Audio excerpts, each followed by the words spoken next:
Hi, I'm Shaneka McClarty, and welcome to Lesson 3 of your dating makeover.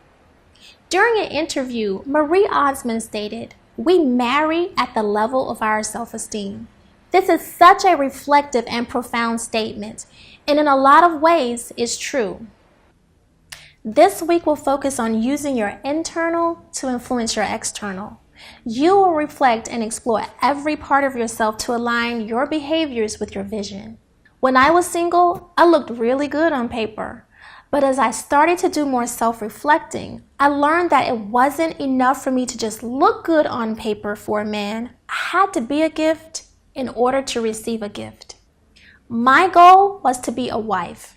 I did not want to be a girlfriend, a live-in partner, or friends with benefits. I wanted to be a wife. During my self-reflecting, I learned that I needed to deal with some emotional baggage so that my future husband did not have to deal with it. I learned that my relationship with money was a similar reflection of my relationship with men. I learned that I didn't have the discipline to follow through on the things that were detriment to me being a better, healthier woman. And I also learned that if my future husband showed up when I wanted him to, I would have appeared to be a perfect gift, but he would have been very disappointed with what was inside of me. Take a moment and think about if you had to do a self-inventory right now, how would you measure up? Could a man handle what's on your plate? You have a list of everything you want in a man, right? If you met that man today, will he want you?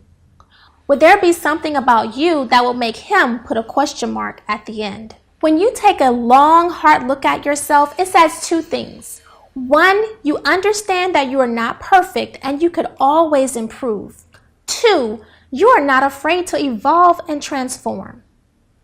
Last week, you did a big detox.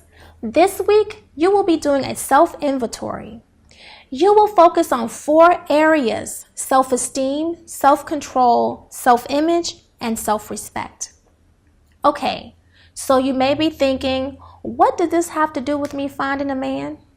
My dear friend, it has everything to do with you and how you show up in a relationship. You see, there is a light and shadow in each of these areas. The question is, are you operating in your light or your shadow? When the light within us illuminates, it attracts and draws positivity into our lives. The shadow within us covers, conceals, and it breeds negativity that suffocates us and the people closest to us. I'm sure the man that you've described on your list is confident, respectful, practices self-control, and has a positive self-image. No woman in her right mind prays for a man who is disrespectful, untrustworthy, irresponsible, abusive, and immature. The goal is for you to be exactly what he prayed and asked God for, and for him to be what you prayed for. Let's take a closer look at each area. Self-esteem is simply the confidence you have in your worth. It is basically measured by how much you value, love, and care for yourself. You cannot fake this. Your actions and how you treat yourself communicates your self-esteem.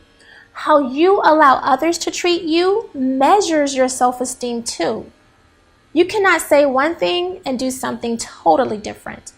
For example, if you talk about another woman negatively, whether it's about her hair, her outfit, or behavior, men will see you as being jealous and insecure. Maybe you're not even close to being insecure, but that's exactly how it's interpreted in guy language. When you value yourself and know your worth, under no circumstances will you ever devalue another woman's worth. I have seen so many women go into a relationship expecting a man to fill them up with his love. No. Love does not operate this way. If you are empty or insecure, no amount of love will be enough for you. You have to first give yourself the gift of love. This is the lesson that you must master. Self-image is the idea that you have about your appearance and abilities. Your image is what you present to the world. As women, we know how to present our best selves physically. We can buy eyelashes, extensions, makeup, designer clothes, and shoes to look our very best. We can exercise daily, or we can get liposuction and tummy tucks to have what we feel are the best bodies. The physical image is usually the easiest to alter. It's the inner self-image that can be difficult, especially if you have to be convinced that you are good enough. I'm here to tell you right now in this very moment that you are good enough. You must believe in your worth and in your abilities. If you don't like yourself, then a man won't like you either. It can be emotionally exhausting for a man to be with a woman that he has to convince is good enough for him. Self-control is your ability to control your emotions, your thoughts, and your behaviors during very difficult situations. Self-control is connected to discipline. When a person lacks self-control, it is shown in 3 areas: their thoughts, behaviors, and words. They will normally have a habit of thinking negatively, irrationally, or not thinking things through. They will be spontaneous, erratic, or aggressive in their behavior. Lastly, they will not choose their words carefully and speak first, and then they will think later. This isn't you, is it? How do you respond during arguments? Are you a hothead that pops off quickly? Does your psycho twin come out and let loose her wrath? Or better yet, can you trust yourself? Can you trust yourself to have control? Or can you have control of your tongue, your behavior, and your finances? In what area of your life do you lack self-control? The lesson to master here is if you can control your feelings, then you can control how you respond to others. As humans, we cannot control our emotions because they're normal. Our emotions are anger, sadness, happiness, and fear. It just happens naturally. Our feelings, on the other hand, are controlled by our thoughts. Let me give you a quick example. Being cheated on is a painful experience. The primary emotion would be sadness or anger. The emotion is normal. But the negative thoughts associated with being cheated on, such as, who did he cheat with? Why did he do this to me? Those will cause you to react in a manner that does not appropriately represent your worth. These negative thoughts lead you to feel used, unwanted, or revengeful. Your feelings overtake the emotion and become your reality, and then what do you think happens next? You figure it out. Self-respect is simply how you honor yourself. How we treat ourselves and allow others to treat us is a reflection of our self-respect. A good way of measuring your self-respect is when you do something that either increases or decreases your self-worth. Only you can determine what decreases your self-worth, and it changes who you are inside. For example, there were times when I walked away feeling devalued because I did not make the decision to honor myself. Instead, I gave that power to a man to make me feel valued and honored. Yet, his behaviors were not reflective of such. So as a result, I demonstrated a lack of self-respect for myself. Once again, the objective of this lesson is not to say that something is wrong with you. There is nothing wrong with you. There wasn't anything wrong with me, and there is nothing wrong with you either. The message is we can never stop growing, and the outcome is to identify how you show up in a relationship, either knowingly or unknowingly. I want you to download the self-inventory worksheet and shut off everything, your TV, your cell phone, and the radio. Center yourself, be still, breathe deeply, and be completely honest with one person, you. As you complete the worksheet, listen to the voice of your true self. Listen to her story. Listen to her pain and her desires. What does her self-esteem reveal about you? How is your self-esteem reflected in your self-image? Is your self-image a reflection of someone else, or is it truly who you are?